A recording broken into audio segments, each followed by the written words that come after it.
Innal hamdalillah nahmaduhu wa nasta'inuhu wa nastaghfiruh wa na'udzu billahi min shururi anfusina wa sayyiati a'malina may yahdihillahu fala mudilla lahu wa may yudlilhu fala hadiya lahu asyhadu an la ilaha illallah wahdahu la syarika lahu wa anna muhammadan abduhu wa rasuluhu alladzi la nabiyya ba'dahu amma ba'd.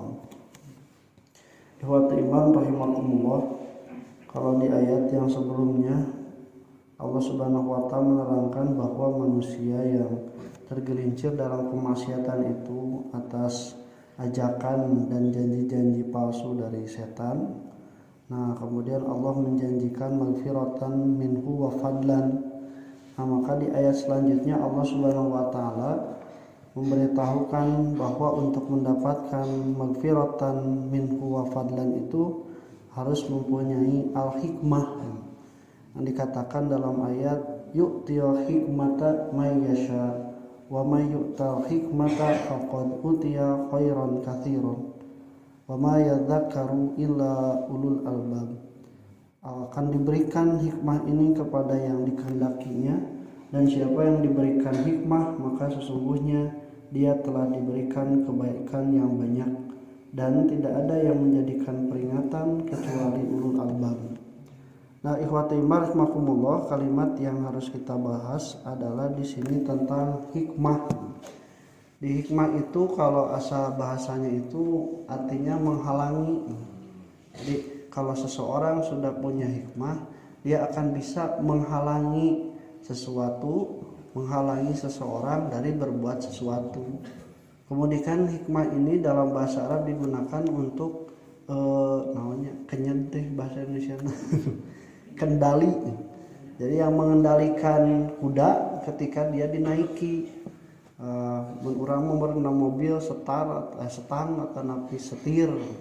Maka dengan itu bisa orang itu berjalan, bisa berhenti, bisa belok kanan, bisa belok kiri, salamat ke tujuan. Sebab lawan maju hungkul bisa eureun nyagen nepi cilaka. Atawa eureun teu maju-maju moal nepi. Belok kuduna ka kanan jeung ka kiri, nah teu nepi sarua. Nah, hikmah itu dia memberikan jalan keselamatan karena dia memberikan satu kemampuan untuk menghalangi dari sesuatu yang tidak diinginkan. Nah, rahimakumullah, dalam bahasa yang lain hikmah ini dipahami sebagai hidayah, dan hidayah ini bukan pada hidayah yang sifatnya dilalah. Jadi hidayah dilalah mah ngan ukur nunjukeun teh meunang, teh henteu, teh kakatuhu, teh kakenca. Anu apa kana hidayah eta, kana tanda eta salamat henteu? Kunaon teh? Tah teh dituturkeun nya. Jadi geus jelas ya teh kudu eureun ngadon maju, tah dilalana geus apa? Sudah tahu bahwa harus berhenti. Tapi kalau dia tidak menggunakannya, dia tidak menurutinya, celaka. Nah, ini yang disebut dengan hidayah taufik. Hidayah taufik itu kecocokan apa yang dipahami dari petunjuk dengan perilaku dan sikap yang dilakukan. Jadi taufik. Tah lamun misalna urang nalika salat ngadua dina Al-Fatihah ihdinas siratal mustaqim teh minta pituduh teh lain pituduh dilalah. Dan dilalah mah seueur tiap ngaji, tiap jumaahan, tiap maca, tapi kunaon asa teu membekas taufikna nu tidak ada. Terjadi amalan kau urang sadayana an ukur jadi pengetahuan unggul nunjukkeun tapi teu dituturkeun mah henteu mere manfaat. Nah, ikhwati rahimakumullah, maka Allah Subhanahu wa taala yu'til hikmata ini kata Imam Al-Baghawi yaitu an-nubuwah. Jadi kenabian. Allah akan memberikan kenabian kepada siapa yang dia kehendaki. Jadi Allah akan memberikan kenabian itu tidak sembarangan orang, tapi bagi orang-orang tertentu yang terpilih bahkan yang istimewa. Nah, tapi kata Ibnu Abbas yang disebut hikmah ini bukan hanya kenabian, tapi juga ilmu tentang Al-Quran, pemahaman tentang hadis, pemahaman tentang ilmu-ilmu Al-Quran termasuk ayat nasih dan mansuh. Maka orang yang memahami itu dia akan mendapatkan apa yang baik dari para nabi. Ini dikatakan bahwa yuktil hikmata mayyasha itu ternyata hikmah ini diberikan oleh Allah, bukan bagi orang-orang yang semua orang. Jadi nu diajar teh cantang tuh ngarti gitu. Ya. Anu ngarti ge cantang tuh dipake. Nah, nu hikmah mah geus ngarti, nah dipake, pasti diajar da eta jalana. Itu disebut dengan hikmah. Atau loba teuing Al-Qur'an mah, betul Al-Qur'an itu banyak. Tapi kalau satu saja dipakai dan jadi pegangan, itu akan menghasilkan yang baik. Contoh seperti orang yang seorang yang memegang satu ayat misalnya, prinsip dalam hidupnya. Fa inna ma'al usri yusra. Inna ma'al usri yusra. Wah, eta teh mun dipegang, orang itu tidak pernah merasa bimbang, tidak pernah merasa depresi, sebab kesulitan apapun dia yakini akan mendatangkan dua kemudahan.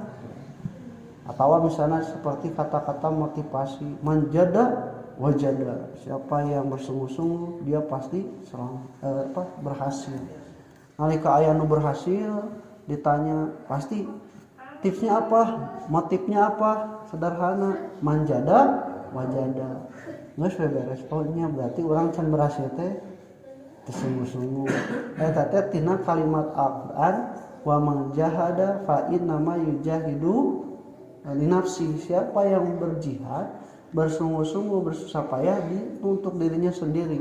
Bahkan Allah menjanjikan lana diyahum subulana, pasti kami akan memperlihatkan kepadanya jalan-jalan kami. Atap punten istilah nama mun aya hiji tujuan, mun aya hiji kahayang, entong cicing wae, tong dipikiran. Sok kaluar, leumpang, geus kaluar mangke bakal loba nu katingali, bakal loba nu kadengi. Aya jalan sorangan. Tapi lamun cicing mah moal aya katingan. Ta Allah teh mere jalan teh minimal kanu kaluar itu.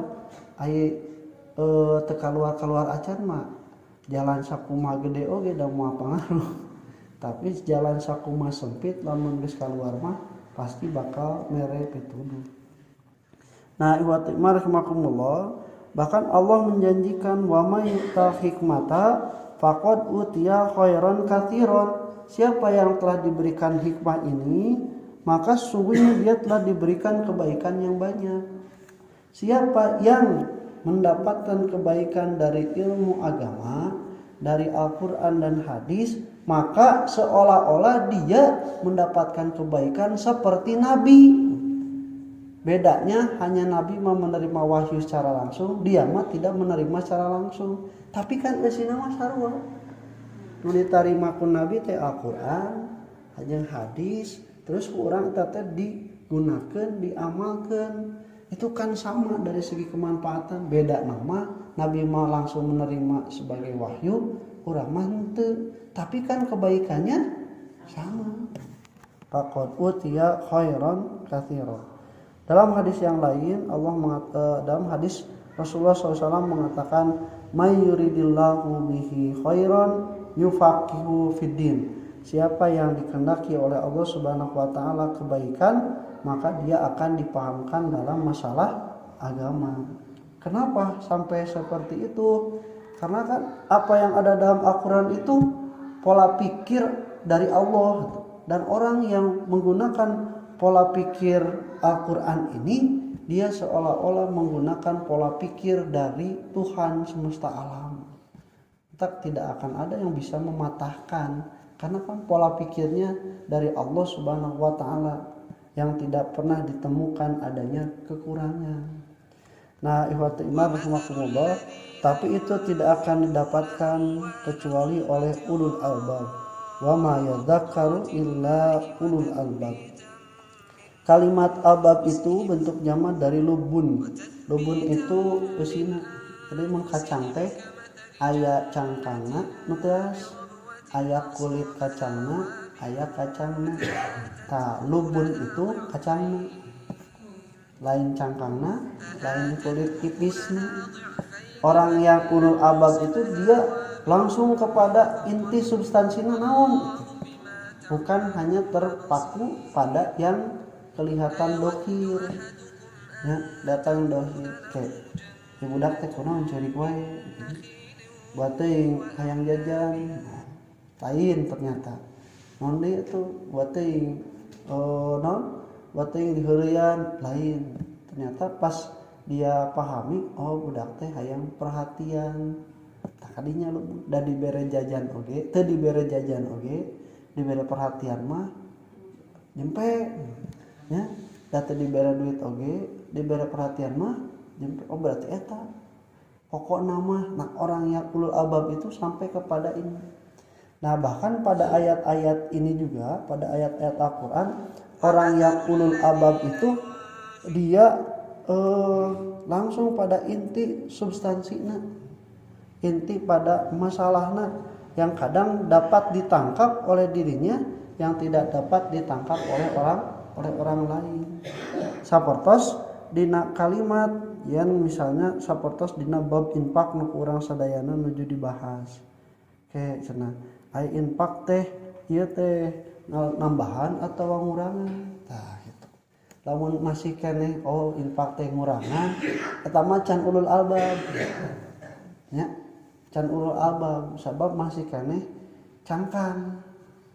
Nah atuh nepikeun ka kudu kitu sabab cek Nabi wa matasaddaqo rajulun illa zadahullah, dan tidak ada wa mana qasad shadaqatun min malin illa zadahu, tidak berkurang kecuali bertambah. Nah bisa kitu tinggal we atuh sapertos pengusaha nepikeun ka aya masihan no namun lebaran teh THR nya THR mah teh kadang leuwih alus atunya, kadang parcel karari itu kan eta teh ngurangan, tapi dia berpikirnya bukan itu, justru ku dibere teh pelanggan satahuneun moal ka mana, dibere bonus di sana teh diskon 50%, kembali 50%, tapi datang terus ka urang moal kana sanes.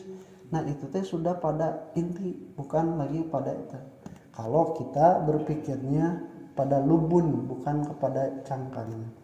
Insyaallah lanjutkan aku qouli ada wa astaghfirullah wa lakum. Assalamualaikum warahmatullahi wabarakatuh.